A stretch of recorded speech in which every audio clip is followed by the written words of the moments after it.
for South Asia. COVID, yes, and then climate change also.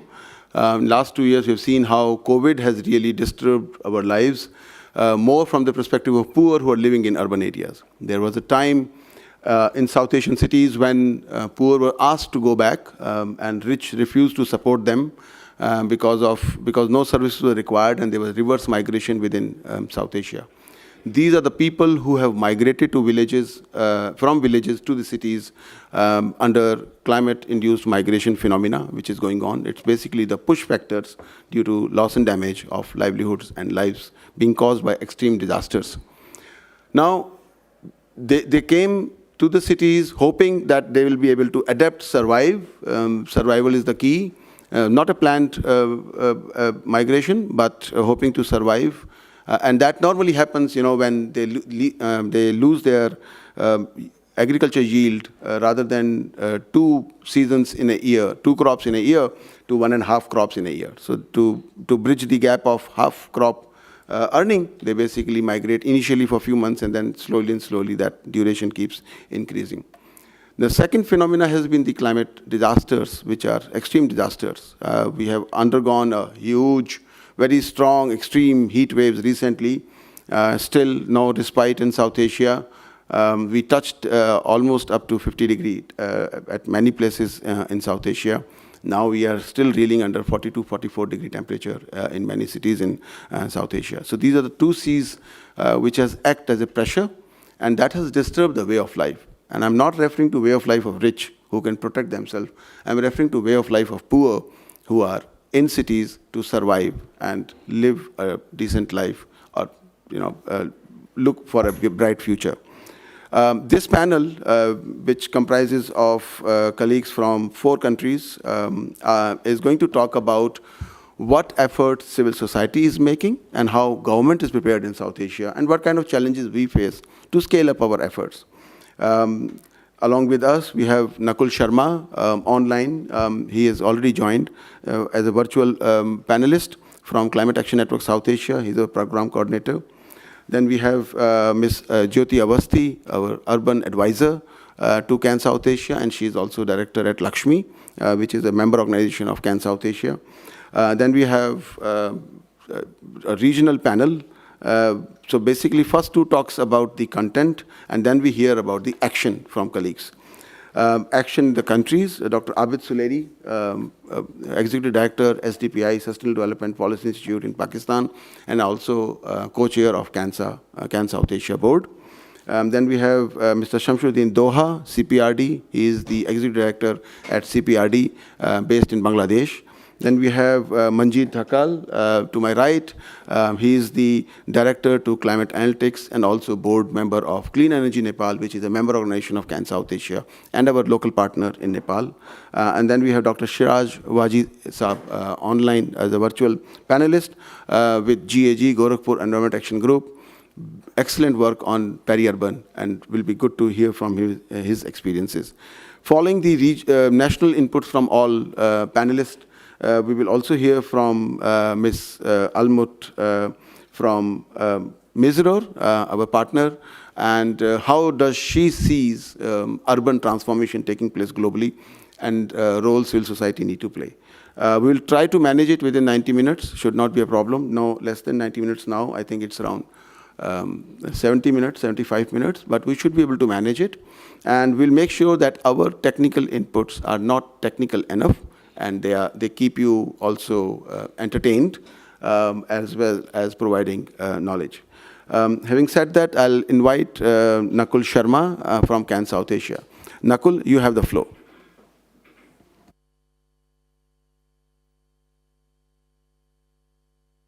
Thank you, Sanjay sir, for inviting me to have the floor.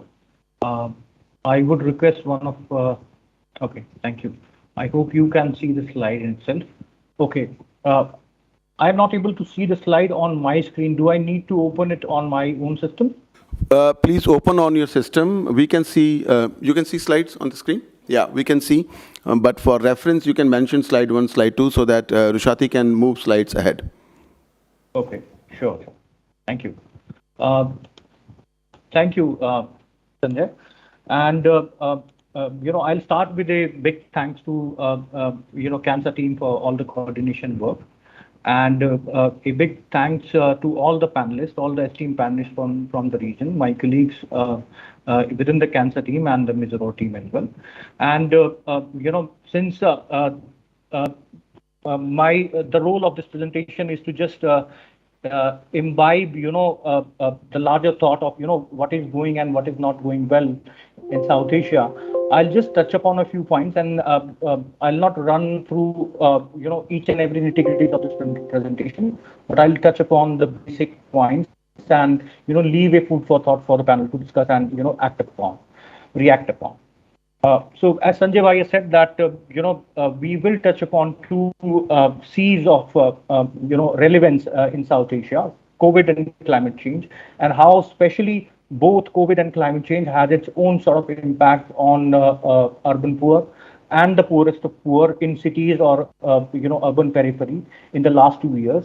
Uh, uh, uh, that is something that we have to look upon within this presentation. So as you can see on slide number 2, uh, there is a quick reference on the fact that very clearly understand and underlines that within the South Asian nations, India, Pakistan, Bangladesh, and Nepal, whose panelists are presented today during this discussion, we can clearly see that urbanization has been counterproductive in the last few years. Though slightly old, but 2015 data World Bank report shared that the comparison between East Asia and the Pacific region and South Asian, cities, the percentage of population to GDP generation ratio has been high. The ratio of GDP generation, population to GDP has been higher in Asia Pacific compared to South Asia. Sorry for the slight glitch. The font size is slightly lower, so I'll increase it for the moment. And sorry for the disturbances. Similarly, we can also see on slide number 2 that the South Asian nations, India, Pakistan, Bangladesh, and Nepal, have also made at this point of time, through on various international and commitments through COP and negotiations, through its commitments on sustainable development goals, that all these nations, all these regions is going to move to net zero, and is going to take the extra large effort to take us towards net zero climate ambition in the years to come. Every nation has a target till 2030 in terms of moving their various sectors in electricity, in renewable energy, in urbanization to low carbon areas. So that's the broader background. But at the same time, we also know that climate change has made the development trajectory of all these nations has impacted it a lot, be it the frequent flood, be it the frequent cyclones, the drought we are facing, and it impacts on various phases of life. It's a common picture across South Asia. We have seen flooding years on years basis in Delhi. We have seen flooding in Kochi. We have seen flooding in Madras, where these things were never heard of. Heat island effect. We had been hearing this effect. Many cities in Pakistan have been facing plus 50 degrees Celsius temperature during the last many years. The same phenomena that we are still using and witnessing in South Asia, especially in northern parts of India within this year. So we can clearly see within South Asia, not only economically, climate change and COVID has impacted the GDP generation, or the efficiency of people to work during a daytime, but it has made life very difficult in terms of how livelihood, how health, how other day-to-day activities are being impacted. This overall discussion is to talk about interdependencies of city systems when combined with climate change, and therefore leading to the ripple effect of disruptions. So having said that, on slide number 3, since this presentation is basically about understanding the recent report that came out from IPCC on impacts, vulnerability, and resilience. I would just touch upon points of much relevance for South Asia since we have very limited time. On slide number 3, we can very well see that there would be additional 2.5 billion people that are projected to live in urban areas by 2050. That is around 90% increase in regions of Asia and Africa. Point number 4 clearly says that in almost all the global southern nations, particularly in South Asia, informal employment is one of the biggest factor which enhances the vulnerability of poorest of poor.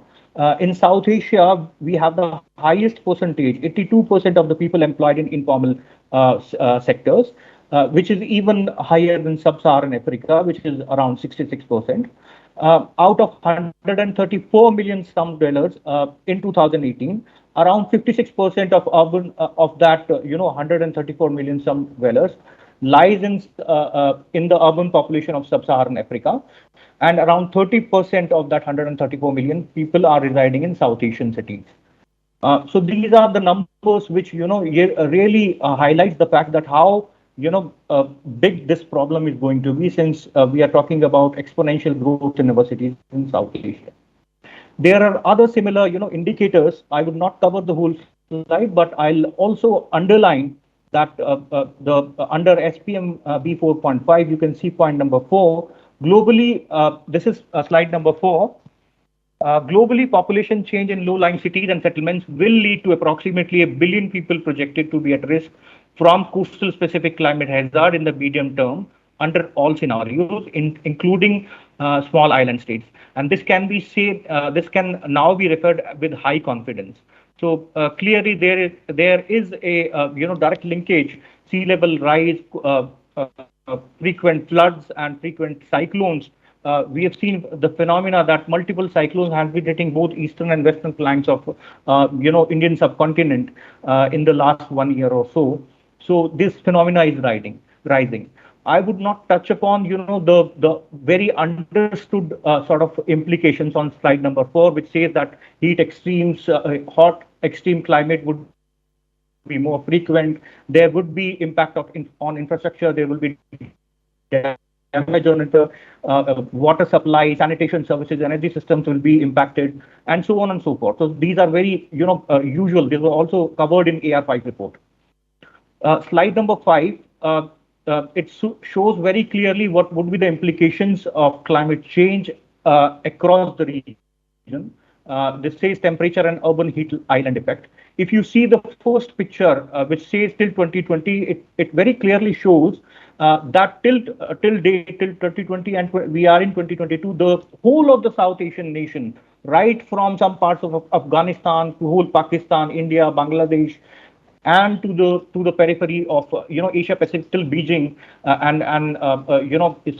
Southeast Asia.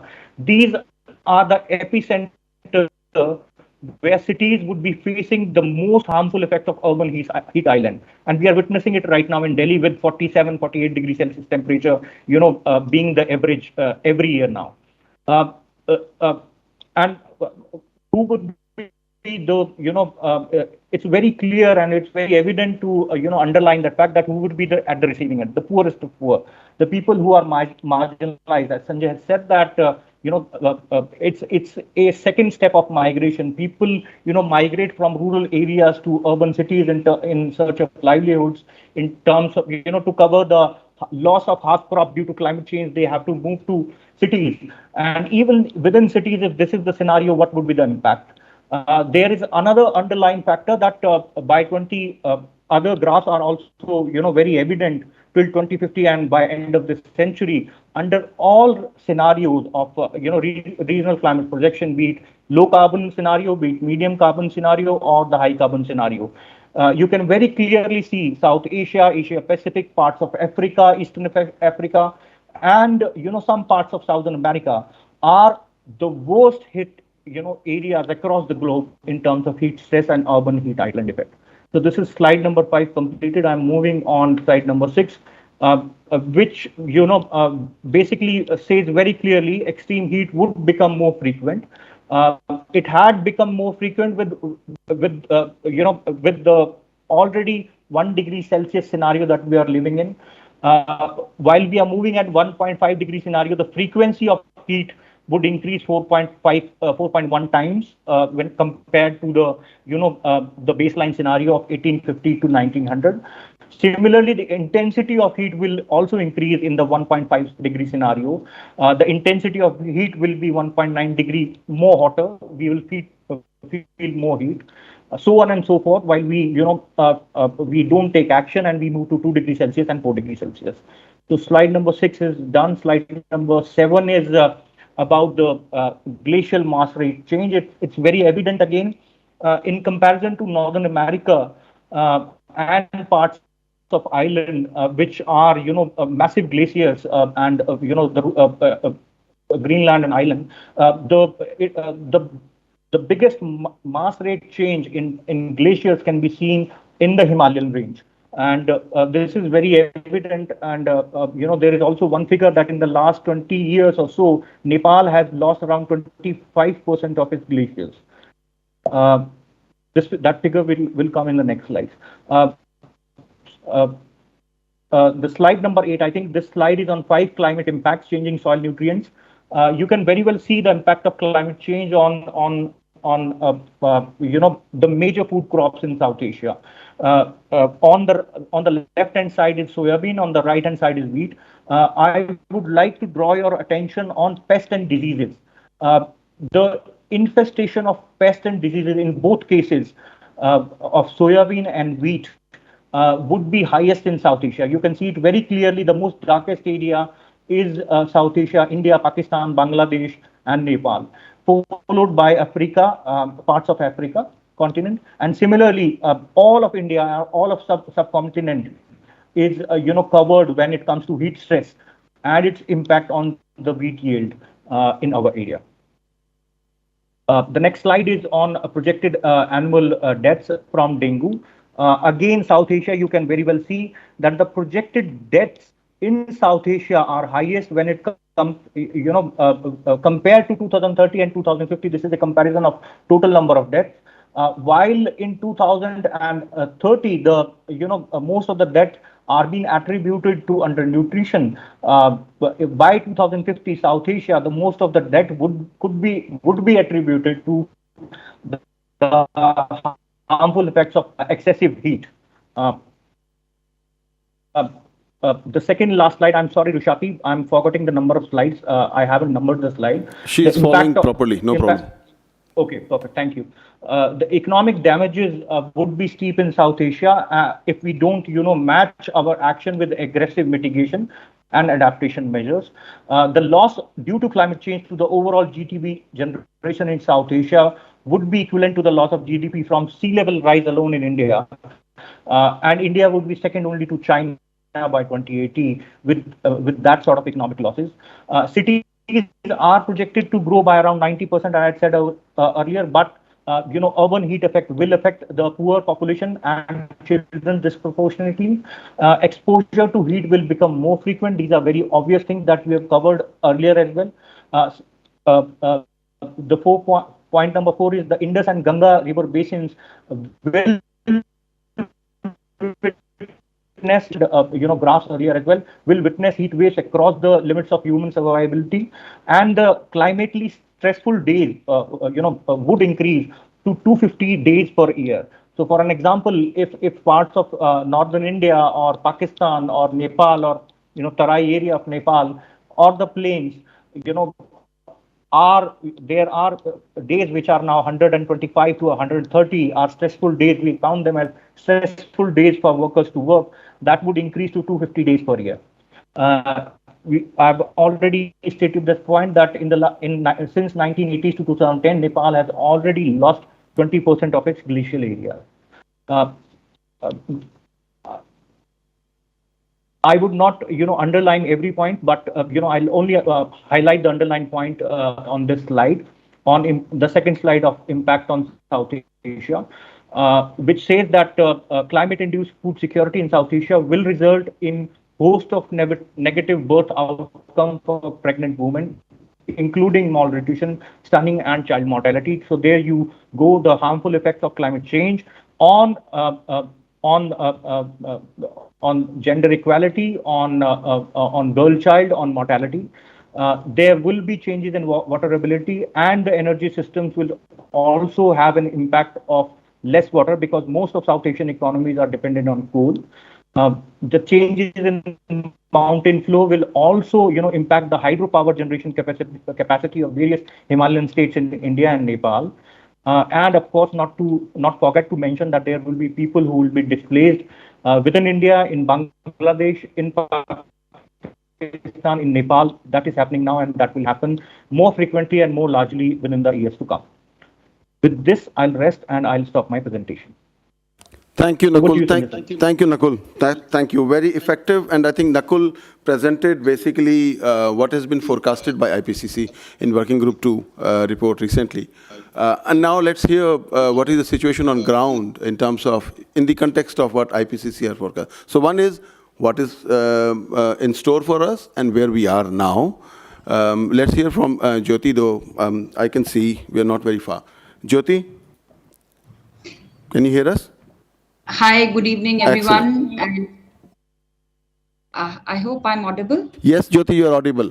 And your Okay, slides are up I now. heard my echo back. Yeah. So,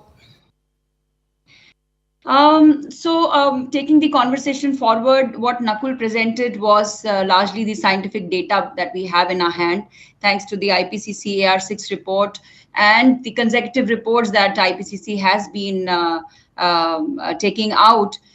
So the things that were seemingly distant to all of us are really staring into our eyes now. And we as South Asians are completely shocked by the way heat wave has taken over the region. And this is exactly what the cover slide of my presentation shows.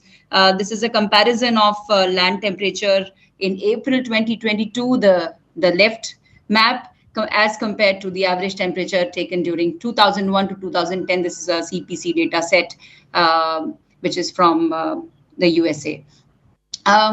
So this clearly shows that, the earth is really blazing under the sun. And I just am returning from a very, very short vacation in Uttarakhand, and a place known for summer vacation is really turning into a hot spot, in the sense that the temperature have risen to almost 35 to 36 degrees, a place where nobody knew what is a ceiling fan. We are running ceiling fans 24 hours. So it was very, very discouraging and shocking for me. And I'm just back yesterday, and I'm here today presenting what is happening in South Asia. And I'm sure all of us, all the panelists here, are reeling under the same heat. So I'm sure you guys will be able to throw more light on what is happening in your respective countries and how you are dealing with it.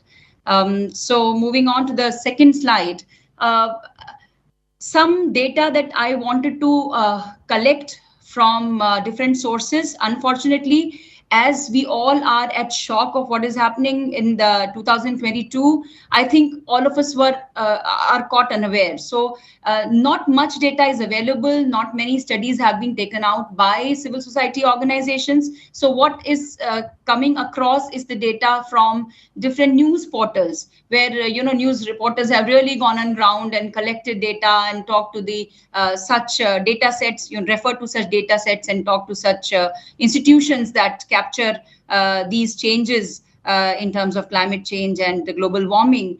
So India has actually recorded the highest ever temperature in March for the past 122 years, ever since we started recording the temperatures.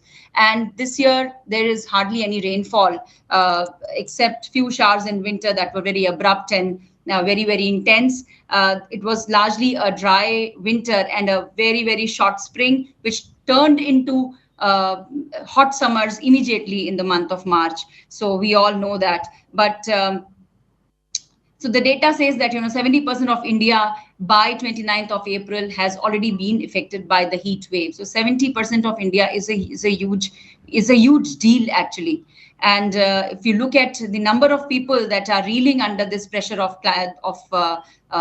heat wave, it's 323 million people across. And mind you, most of us who are suffering are real in the real sense are poor people who cannot afford a decent living condition, who cannot afford cooling equipments, who do not have fans, and even if they have, they do not have electricity, as we already are witnessing a huge outage of coal. India needs more energy to run their cooling equipments than we have. So this is how, people are really reeling under this hot sun. In Pakistan also, though less talked about in the media, it also shows that, this year was the highest worldwide positive temperature rise recorded in Pakistan. So which means that the temperature jumped the highest possible as far as it is recorded so far. Coupled with, like India saw, extreme dry weather, 62% less than normal rainfall. The heat wave has continued since then. Very surprisingly, some data has, I could lay my hands on that said early 90 deaths in India and Pakistan, and an estimated 10 to 35% reduction in crop yields, which is very much evident. But 90 deaths is a very, very underestimation of what would have really happened on the ground when people do not have proper housing condition. Many of us, the urban poor, are working in open streets, at the time when the temperature is maximum in the day's period, and I'm reminded of winter deaths that used to take place. Of course, they are, in present times also they are there, but less recorded. But a few years back, we were engaged in a civil society campaign to ensure shelters for urban homeless people across India, starting from Delhi. And there also the fight was that, so many people, urban homeless, are dying on the streets, but nobody's recording those deaths and saying that this is because the person was exposed to extreme winter conditions. Our fight even took us to autopsy of the dead people, and the medical reports never showed winter death. They said the stomach was empty or the person had some comorbidities and so on and so forth. And I'm sure many people among urban poor are still sleeping with stomach half full or even empty. So nobody is bothered. So this is one thing that, as civil society organizations, we really need to see what is happening in our respective countries. Moving on to the third slide. Similarly, in Bangladesh, urban heat has really resulted in something very different. So it has caused flooding, which again caught the media attention. And Bangladesh, which is anyways battered with cyclones and storm surges and other things, this now adds to the list of climate crisis. So the data that I have received shows that 1.5 lakh families in parts of the country are without power, and this is quite understandable. Nepal, the Himalayan country, showed again record-breaking March heat, where the Kathmandu's average temperature shot beyond the past records, 53-year high in April. Tarai region is facing heat waves, and coupled with, again, scanty rainfall throughout. And similar situation is here in the Himalayan states of India, where less rainfall has really impacted the lives of people, impacted the production of crops, of fruits, and farmers don't know what to do exactly, because no other means of irrigation is available in hills except rains. So everybody is looking up to the God and praying in their own capacities. Moving to the next slide. So when we are talking of urban poor in specific, we have to really see the reason why they are more impacted because of heat wave. And naturally, the first thing that comes to our mind is the nature of housing that they are provided. So earlier, the fight was to give adequate houses to urban poor people. And even though the government has a huge program in India for housing all, the nature of housing still is not adequate. The housing that they make for themselves is, the cheapest possible material that they can really access or lay their hands on. They just put it together and make a shelter for themselves, which is very congested, has very, very poor ventilation, hardly any space for growing trees, absence of greenery completely, hardly any space for sanitation facility. Even if it is there in temporary structures, the solid waste management linkages are not well established. So again, they end up making the whole location very, very filthy, and the kind of ambience that it really makes is unlivable for anybody. But they are forced to live Jyoti, there. 2 minutes. Yeah, just one slide left. So when you talk about water and sanitation facilities, they hardly have regular supply of water, tap water. Most of the slums across these 4 countries are getting water through either tankers or using hand pumps, which hardly have water in summer times. So all this is making lives of urban poor very, very complicated. And then comes to the work conditions. So this is the 5th slide.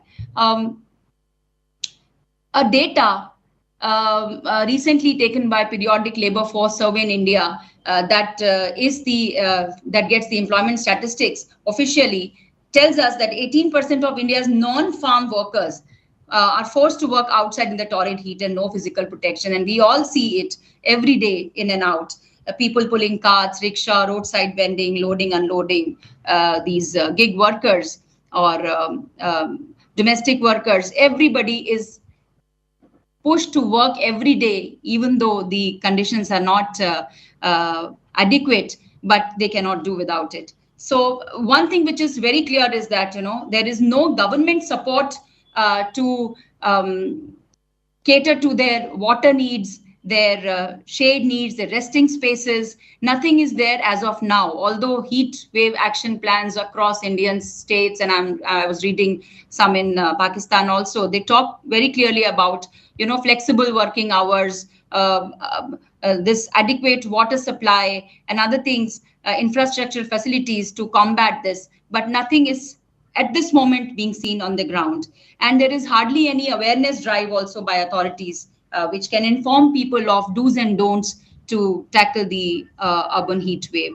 So clearly this is the last slide shows how people are faring in this heat wave while we are talking and discussing about their problems. This is the photo of a flyover where urban homeless are trying to sleep, and this is people struggling in the urban floods in Bangladesh. So this is the real situation. Unfortunately, civil society organization is yet to come up with concrete data.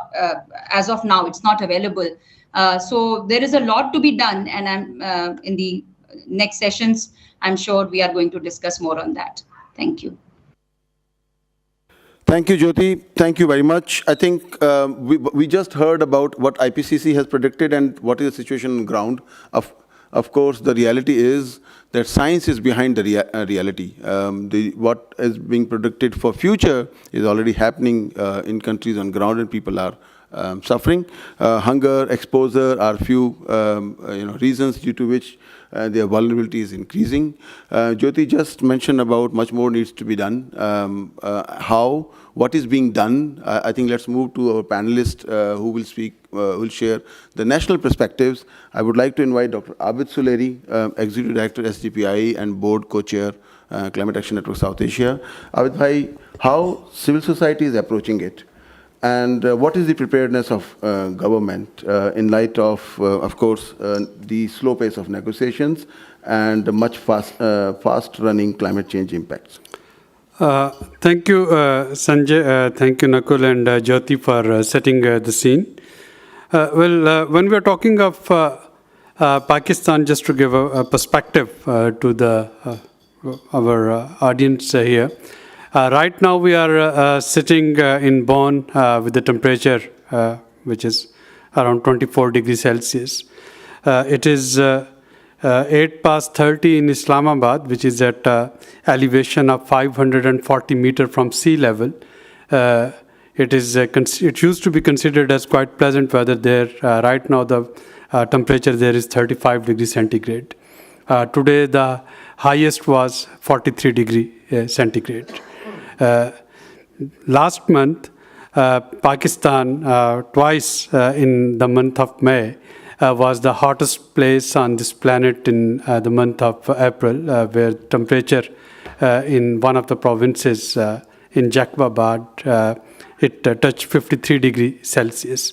And this is what we are observing in a region, in a country that has a Himalayan range. Out of the 14 peaks above 8,000 meters, 5 of them, they are in Pakistan. And Pakistan has 108 mountains which are higher than 7,000 meters. So I'm just giving this perspective to tell you that how in a country or in a region, India is the same with the Himalayan mountains, and Nepal is the same, how these countries, they are getting affected, and how in turn then their cities would be affected, the urban transformation would get affected. Yesterday, we heard last week that in Stockholm, we were told about a triple planetary crisis. We were told about climate disruptions, extreme events with their high intensity and high frequency. We were told about loss to biodiversity, and we were told about pollution and waste. Now, looking at our urban areas, as I said, that these extreme events, they are already there. Increased temperature, urban flooding, groundwater depletion, and of course, this waste and pollution. One of the fifth season, usually South Asia, traditionally it had 4 seasons, summer, winter, spring, and autumn. Now we have also got a 5th season in India and Pakistan and Bangladesh, and that is smog season, where due to air pollution in low temperature, all the suspended particulate, they create smog, which disrupt the whole day-to-day activities. Now, what the cities or what the people are doing to cope against these phenomena, and this is increased use of energy.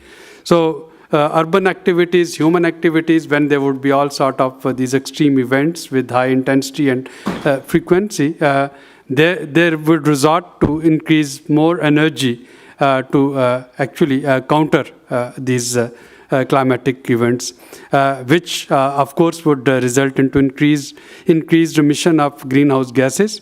And this vicious cycle, it goes on. More greenhouse gases, more extreme events. Now, somewhere this cycle has to be actually disrupted.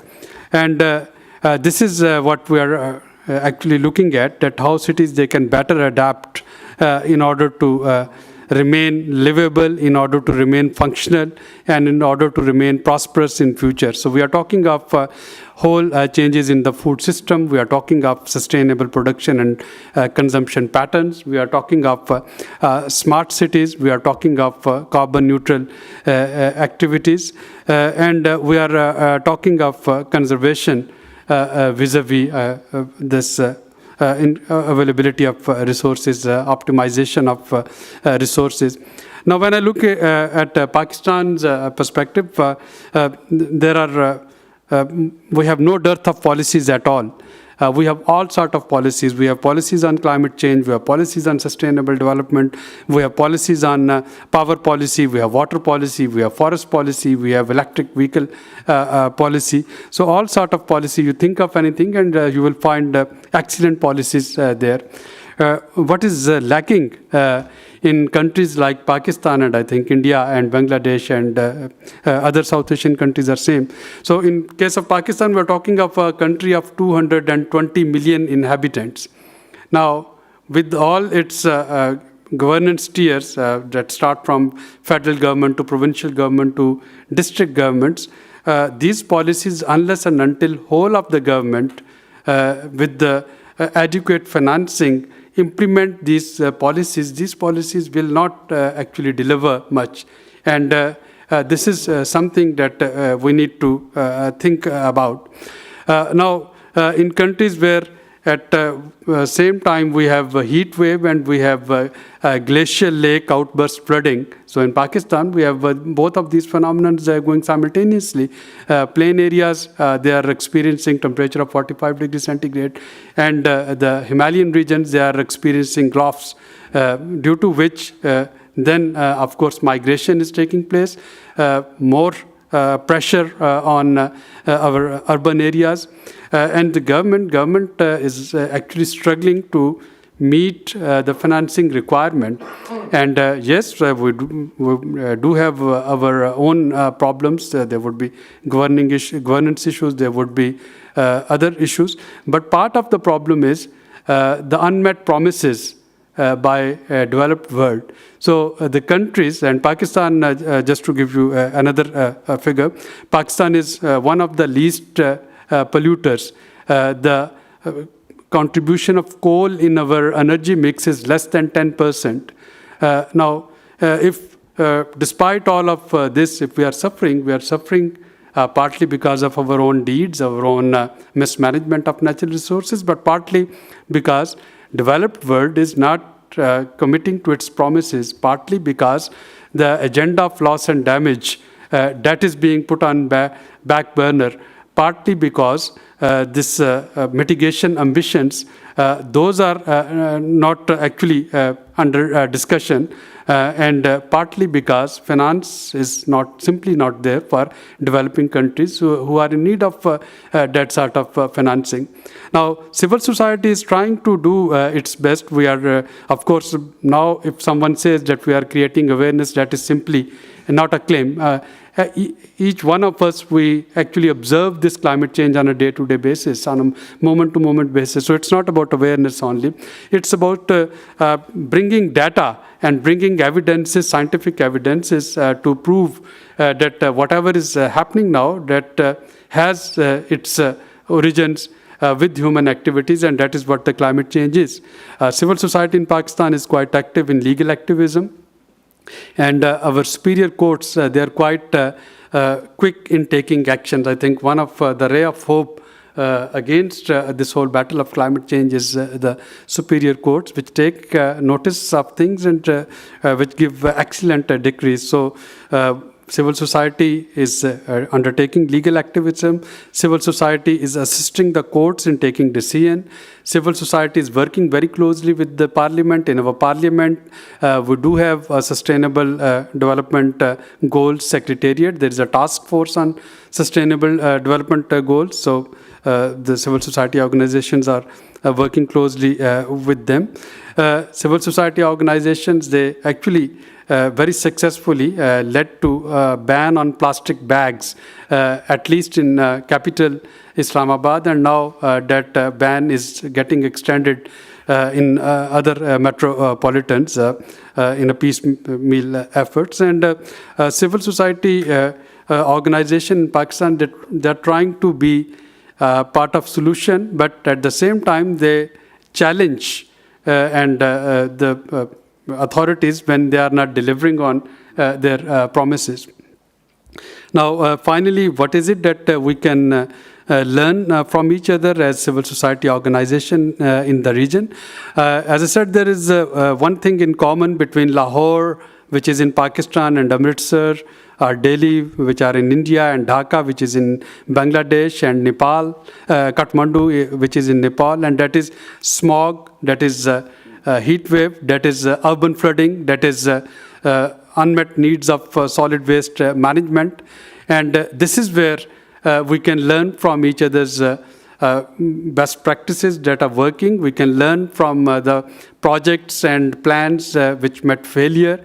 We can understand why those projects and plans got failed, and we can actually collectively can talk of taking climate mitigation action in a region which has otherwise lot of conflicts, because we know that climate change, it knows no boundaries, and it actually, unless and until all of us across different geographical boundaries if we will not tackle it collectively, we will not be able to manage it. And finally, the life in South Asia, like everywhere else, is dependent on our river basins.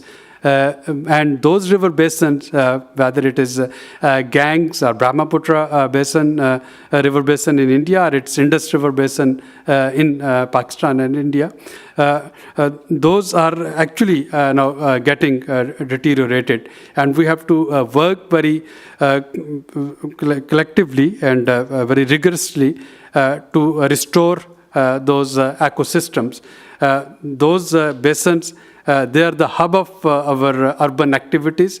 All of our major cities, there are the settlements, urban settlements, those are across the rivers.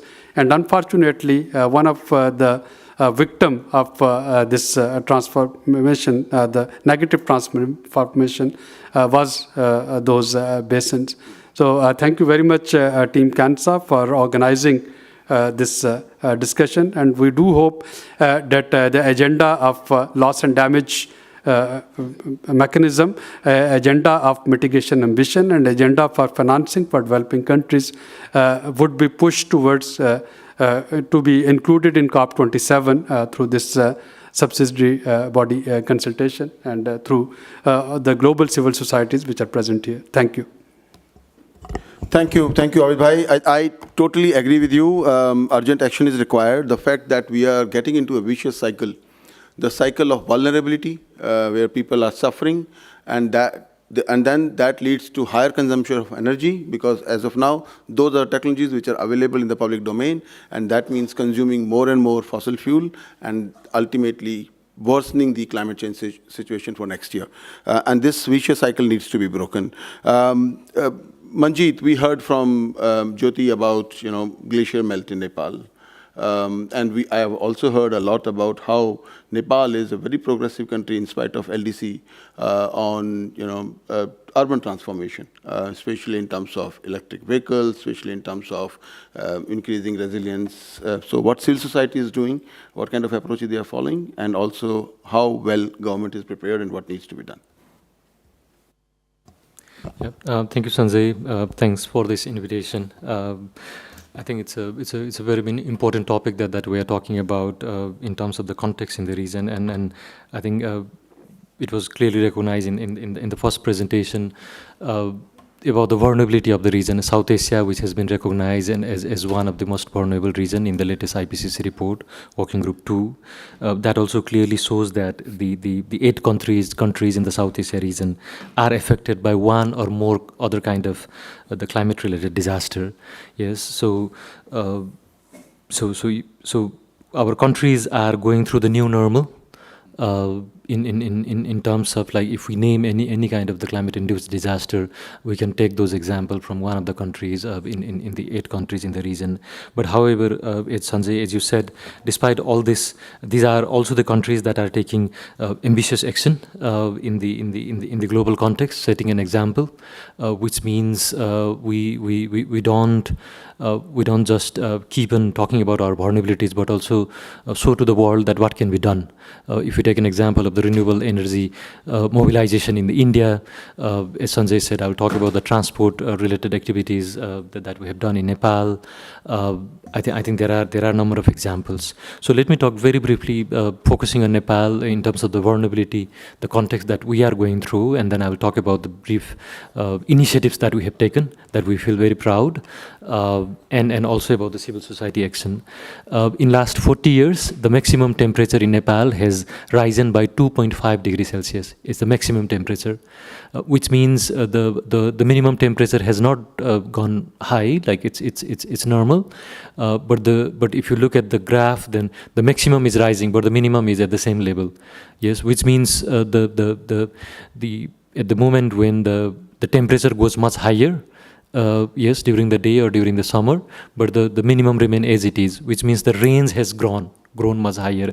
And this will have a direct impact on the agriculture, obviously, which are very sensitive to the small rise in temperature, the livelihood, the country that has a diverse flora and fauna that we preserve in this country, with the country having more than 45% of the country coverage by the forest. So these are a different kind of impact that we are facing. One of the district in the mountain called Manang has a temperature increase of 1 degree in every 10 years.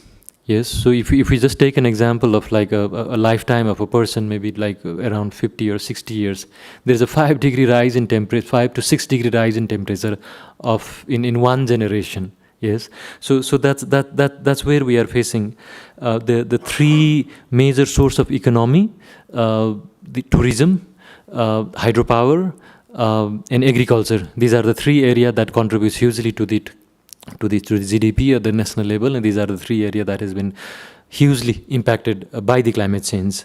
There are data in terms of how the temperature has been rising and how the rainfall prediction has gone higher. But if we just take an example, like now the climate change in Nepal is not only about the extreme event or like different kind of disaster that we see. Every year the data shows that if we just count flood and landslide, there are more than in an average, there are 200 to 400 events happening every year, taking life of more than 200 people every year, just with two climate-related events, flood and landslide. So these kind of events are also now taking life of the people in the ground. In terms of the glacier lake, yes, Sanjay, you highlighted the global target that we agreed in the Paris Agreement, limiting temperature rise to 1.5 degree. If the world is able to limit the temperature rise to 1.5 degree, 1/3 of the glaciers ice in the Himalaya region will be melt. Yes. So we come from the reality that even if the world take an ambitious action, which we are not heading right now, and the decisive action has to be taken, even if we achieve that best case scenario, 1/3 of the ice will be melt. So, which will have a direct impact in terms of the agriculture, in terms of the over billion population in the region that depends in the water from the mountain and the Himalayas, the energy generation that depends on the hydropower, which we feel proud, the number of countries in the region which has 100% clean energy generation from the hydropower, which will be impacted in the future. There are 25, we call it PDZ, potentially dangerous glacier lake, among which 21 are in Nepal, which can burst at any time. So when the glacier lake bursts, it's very difficult to even link with any kind of early warning system that exists. Yes, if there is a huge rainfall, we can at least predict, oh, there will be flooding in the river, and we'll start preparation. But the glacier lake will not burst because of the rainfall. Yes, it bursts because of the rise in temperature. Yes, so and the impact that we have seen in the past record, the impact doesn't lie in the small region. The impact goes to like about 500 kilometers downstream, where the people will have no idea about the flood that would have come. In the past, many of the hydropower that has been developed in those river stream has been flooded. So any infrastructure that are developed here cannot resist that, and that's clearly where the loss and damage come. Yes, which cannot be restored. And I think we can relate it directly with the rise in temperature and the actions that has not been taken by the major polluters, which we are facing and which we have to, which the population in the region who has nothing to do with has to face this problem. In terms of just taking one example, in the last rainy season, there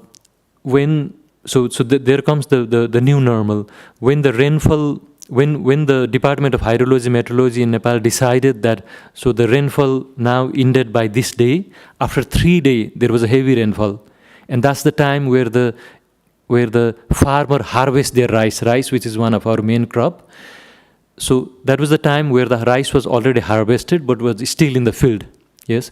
So if there was a proper system in terms of prediction, but I don't think that we can still blame the early warning system or the efficiency of the institution, because we are living in this new normal where the traditional knowledge of the local community in terms of when the rainfall will start, in which day, in the month, or when it conclude, that is not matching. Yes. So there was a heavy rainfall after the usual time of the rainfall, that the rainy season that used to conclude.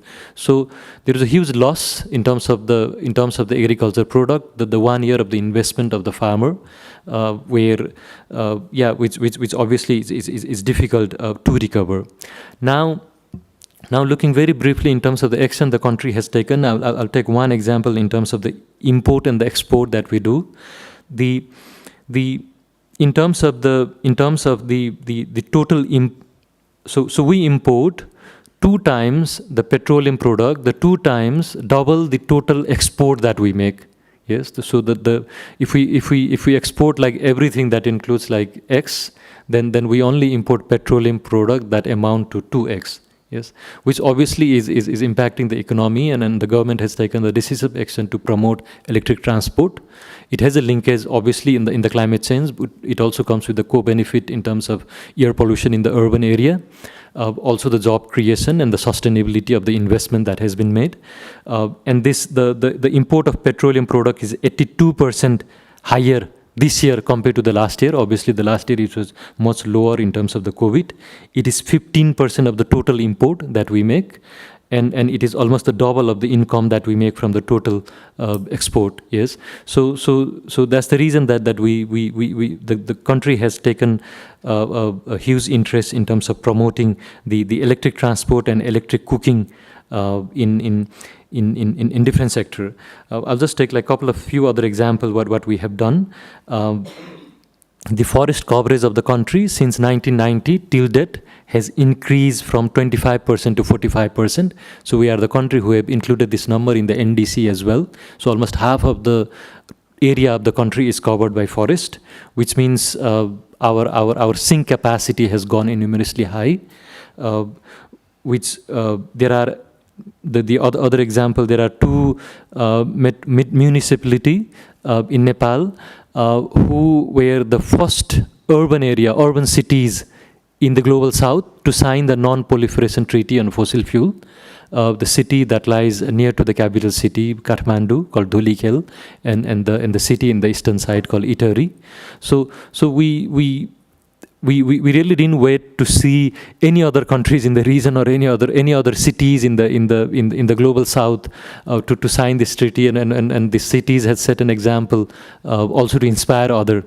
Yes, so it was a clear indication that reducing the use of the fossil fuel will have a positive impact in the cities. It's not only an argument that we may need like more space in terms of like emission reduction, but coming with an argument that you taken a step to be more climate resilient and more move towards the low carbon economy, which will help the country in the longer run. Few other examples from what we have included in the NDC. The country planned to increase the sale of electric vehicle by 90% for private vehicle and 60% for the public vehicle by 2030. And we have already seen that like rising, because and this 90 and 60% target was taken when our electric vehicle percentage was only 1% of the total vehicle. Yes, so there is no basis in terms of the data available that can support to take this strong action. So it was more of the civil society engagement, calling for the government to take a decisive action, and the political will that we see in the country level. Our climate policy has also taken the climate resilient and improving the climate resiliency in the urban area as one of the key priority in Nepal. The other example, in case of Kathmandu, which we have, where the civil society is very much engaged and is still urging the government to take action, is 40% of the population commute daily. walk. They do their daily business by walking. Yes, but our road are pedestrian. So our road are still more designed for private cars and the vehicles, which is the other action that we are still lacking, and then much work needs to be done. The other example in terms of the civil society engagement, recently a month ago we had a local election in Nepal, and looking at the data of the candidate that came through, the candidate who were strong in terms of the calling and coming with an idea and the action plan in the waste management, reducing air pollution in the cities, talking about the climate resilient development in the urban area, were the one who were elected.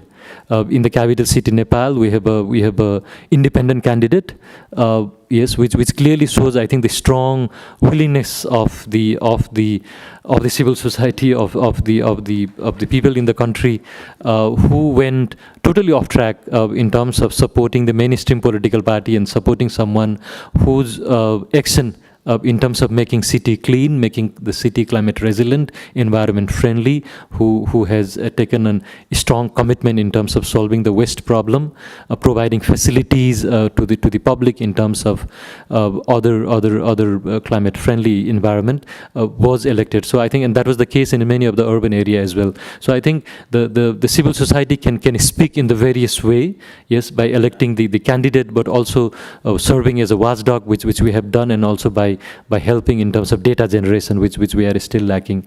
Yeah, Sanjay, I'll end here, and I'm very sorry I have to leave at 6 where the plenary will start. Yeah, thank you. Yeah, thank you, Manjeet, and that's why we gave you floor before, requesting Doha Bhai to wait. I'll not take much time. I'll request all the panelists to please shrink it by 2-3 minutes, your presentation, so that we can manage within time. I'll invite Doha Bhai from CPRD. Doha Bhai, you have the floor.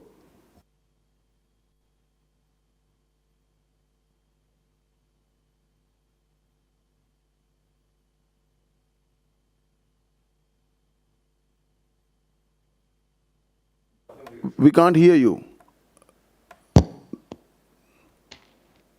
Doha Bhai? It's okay now. Now we can, okay. Yes. Now we can. Please go ahead. Okay, thank you. Thank you, Sanjay Bhai, and thank you, panelists. I was just listening, Manjeet and also other panelists who already spoke, and many thanks for taking up this very important issue. I mean, when I was hearing from other panelists, you're talking about COVID, climate change, but I would like to add another dimension. This is price hike. I mean, the people who are coming to the urban areas, they are poor. Most of them are poor, but currently they're facing another problem. This is price hike. And if we go to the root concern, why people are concentrating to the urban areas, and if I take example from Bangladesh, this is due to shrinkage of agricultural activities and also other livelihood opportunities. It's only 40 years ago, around 80% people of Bangladesh would live in the rural areas. Now, around 50% people live in the urban settlements, informal settlements. So the people are running madly to the urban areas, because urban areas are considered as growth center, as a center of development, and as a center of having other services like education, like health, and other things. In Bangladesh context, urban areas develop faster, informally, organically. On the other hand, the opportunities of rural areas shrunk drastically. This is due to collapse of agricultural activities, as I mentioned earlier, and disaster is a major factor in this regard, and currently climate change. If I take example from the impacts of climate change changed the total pattern of disaster. I mean, disasters have become unusual, disasters become localized, disasters become unpredictable. And 2 weeks or a month ago, a part of Bangladesh just went underwater with huge standing crops, and that was rice, and that rice was about to harvest. So the portion, the agricultural production of that portion was completely lost by sudden flash flood, and that flash flood is resulting from heat waves. I mean, extreme temperature and that caused rainfall in Assam and also causes rainfall. We are predicting more cyclone and also, more precipitation in the coming months. So all this will cause huge loss and damages in terms of agricultural production and also other opportunities in the rural areas. So rural areas, people in the rural areas are desperate, are helpless, and they are just coming to the urban slums. In Bangladesh, fortunately, we have some economic activities in the urban areas. This is ready-made garments, and you know about ready-made garments. Around, 30 million women are employed in the ready-made garments. But in the context of COVID, we have seen reverse migration from the urban areas to the rural areas because most of the economic activities were collapsed in the urban areas, particularly ready-made garments and also other informal job scopes. So the huge people went back to their rural areas, but there was nothing to do in the rural areas because agricultural activities already collapsed and this is hugely overloaded. My concern is that, yes, people are coming to the urban areas, but we should not forget to develop rural areas equally. Rural areas should not be ignored because if we provide equal emphasis to the rural areas for infrastructure development, for technological advancement in agricultural production, and also developing alternative livelihoods, then I think the flow of migration from the rural areas will be reduced. It will be a sustainable level. Another concern is that the relationship between rural and urban areas is a kind of interdependent relationship because the urban people are supported by rural areas, food production. So if somehow food production and supply chains collapsed, then the urban people will face food insecurity or price hike of food. So we need to establish a strong connection between rural and urban areas in terms of supply chain development, in terms of continuing our production with innovative agricultural activities. So this is not just giving emphasis to the urban slum to make urban areas climate friendly, green, clean, but also provide emphasis to the rural areas to make them livable for the rural people, particularly rural agricultural peasants and sort of rural poor. Given the context, there are few recommendations from our side, and also civil studies are doing some good work in the rural areas in terms of food production, diversifying food activities, and also accessing, facilitating people's access to the public commons. The problem is that sometimes we call that climate change will challenge economic development. But my understanding is that unsustainable development practices are also causing climate change. So we also need to focus on the development. We also need to focus on how sustainable the development activities or how the development activities are affecting the biodiversity, public commons, and also other productive services. So here the concern is governance. If we fail to ensure governance is development, if we fail to ensure development sustainable, then the development activities also will cause climate change. So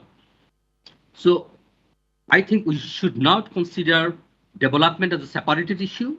We should not consider rather economic development, GDP-led development. We also should consider how sustainable development is, and we also should think how the development benefits are equally distributed and how these are benefiting to the rural poor. In that context, civil societies need to do a kind of advocacy work to create pressure on the government for providing more services in terms of social safety net schemes to the rural poor, so that they they stay in the rural areas, they do activities in rural areas, and they don't come to the urban slums.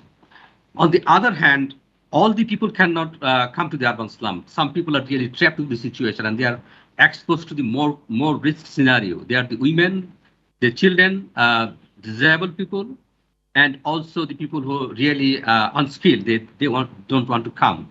So we need to provide services and support to those trapped population.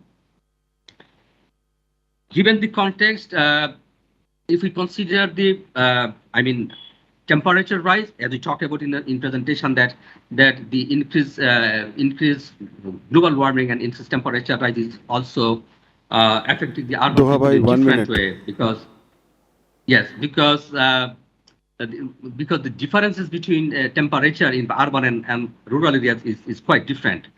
In Dhaka, the average temperature is usually 1 or 2 degrees higher than the rural areas, because there are many suspended particles, as Abid Bhai said, in the urban atmosphere, and they trap the heat.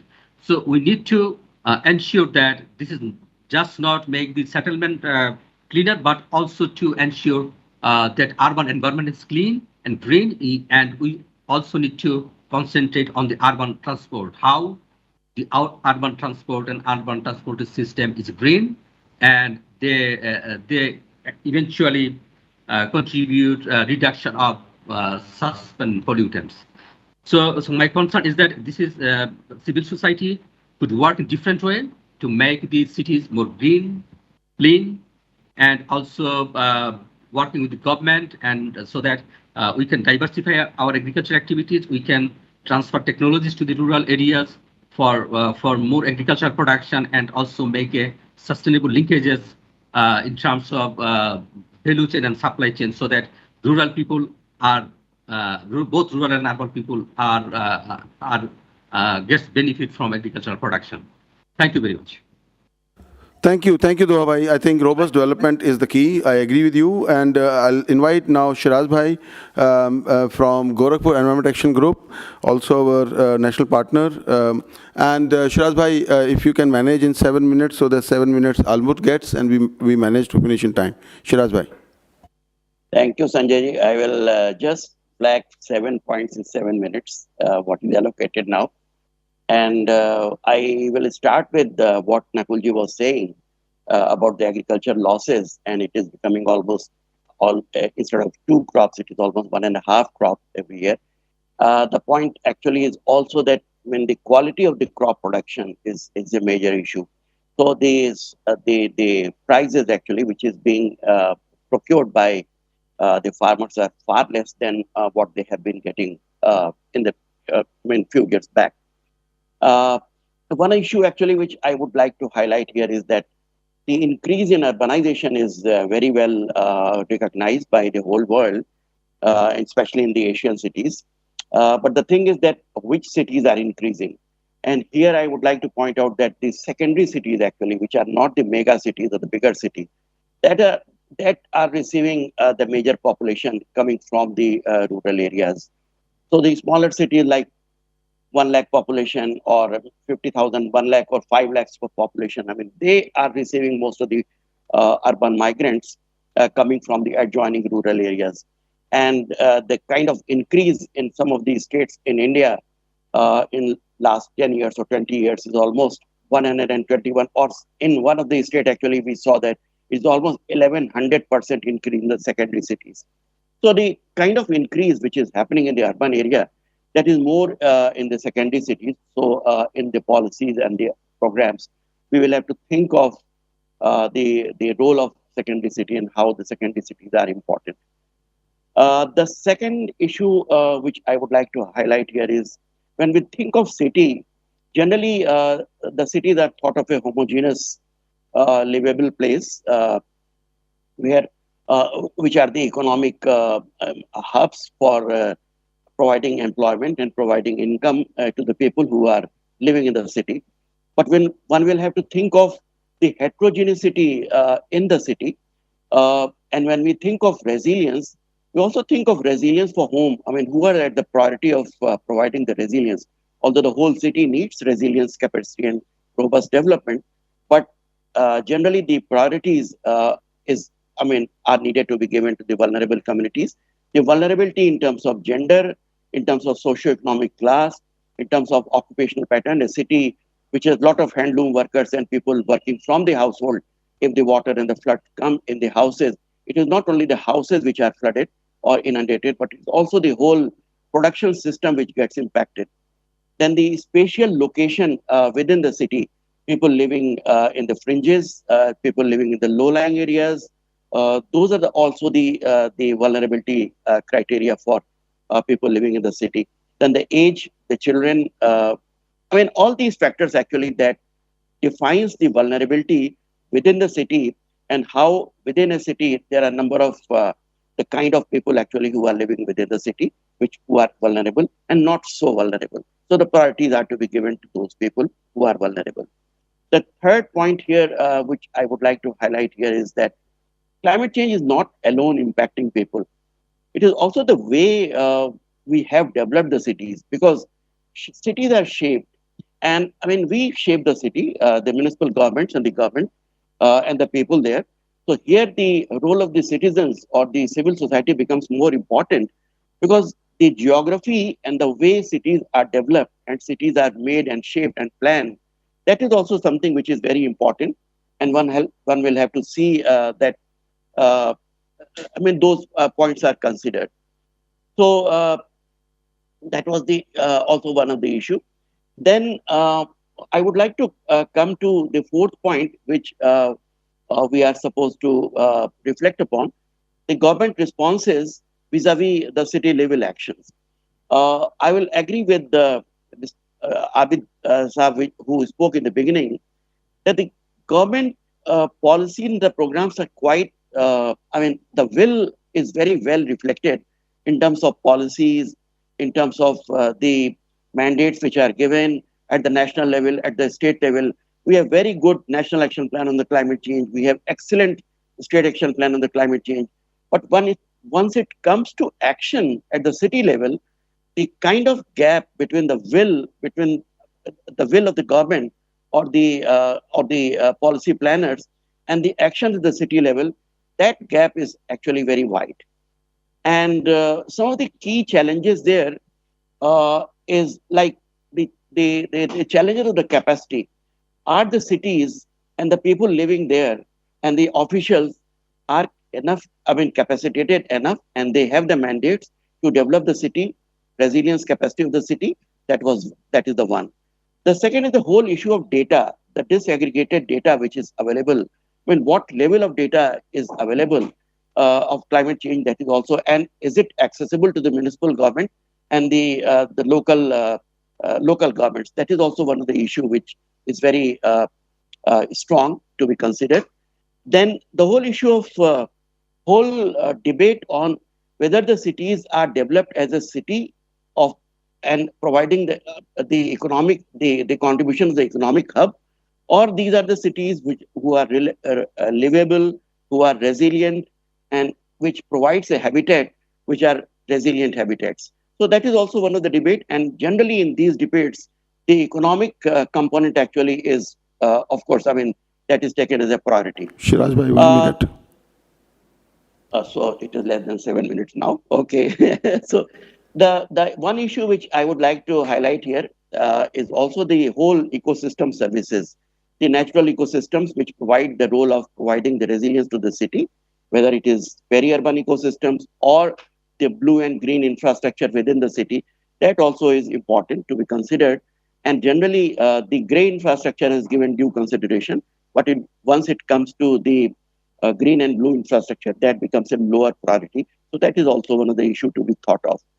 So to sum up, I would like to highlight the role of the citizens, and when the citizens come together and they think of the cities as their city, and the cities are looked from the eyes of the citizens, then it becomes more resilient, more empowered, and more participatory. So that is something which is to be considered. So I'll stop here. Thank you, Sanjay ji.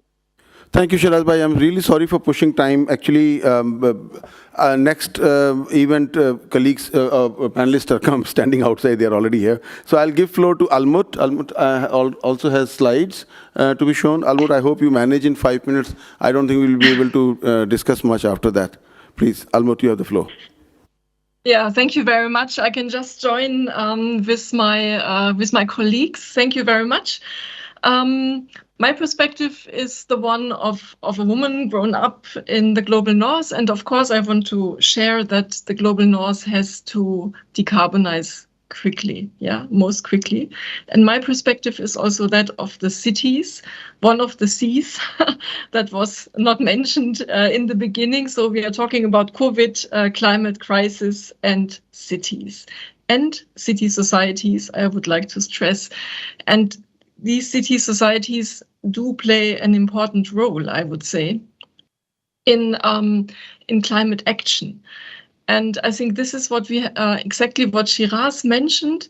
So if cities are designed and seen by the citizens or urban dwellers, then they can become good cities.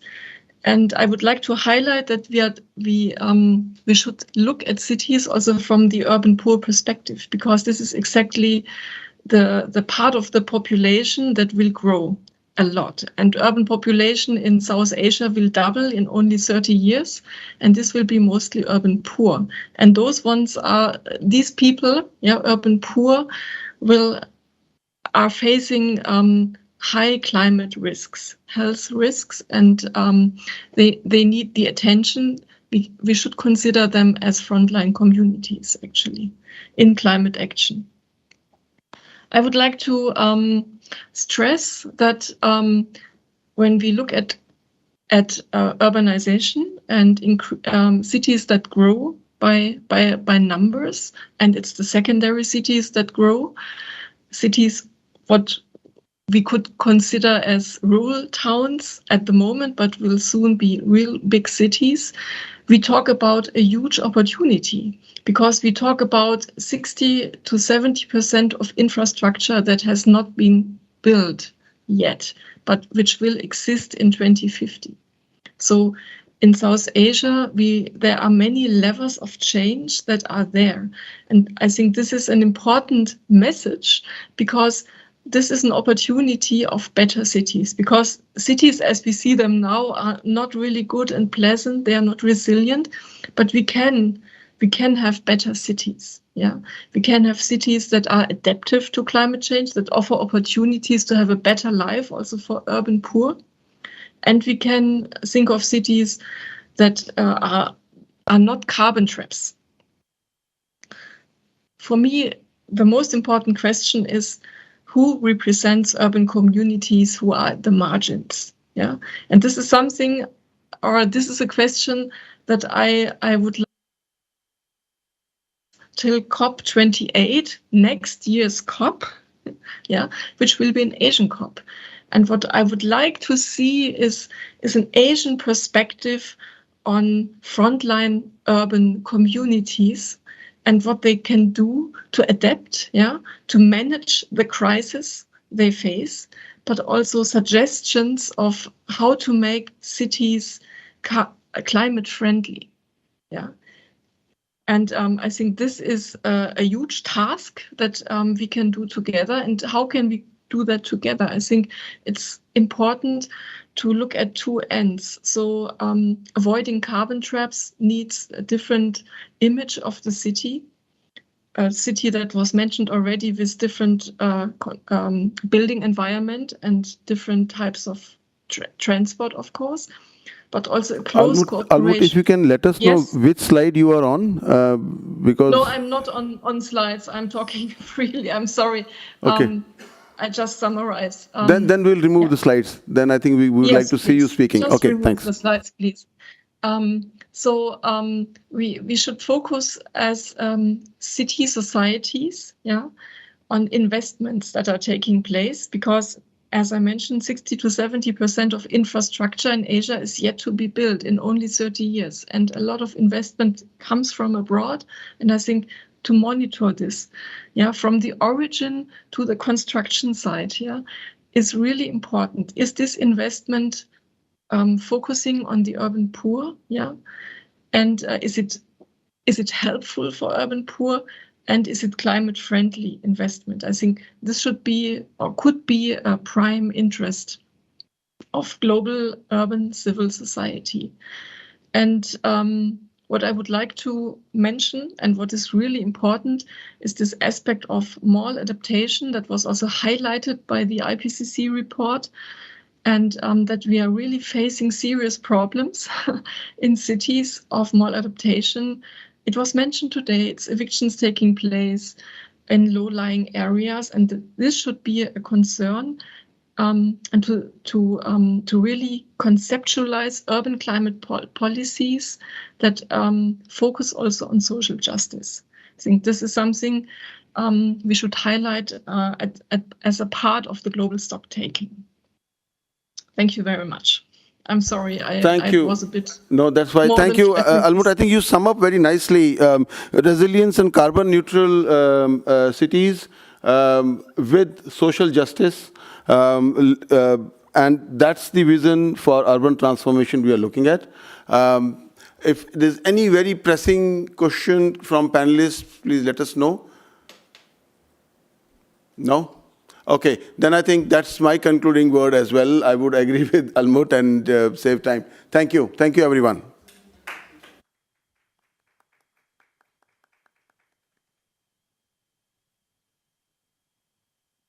Thank you, panelists. You can log out now.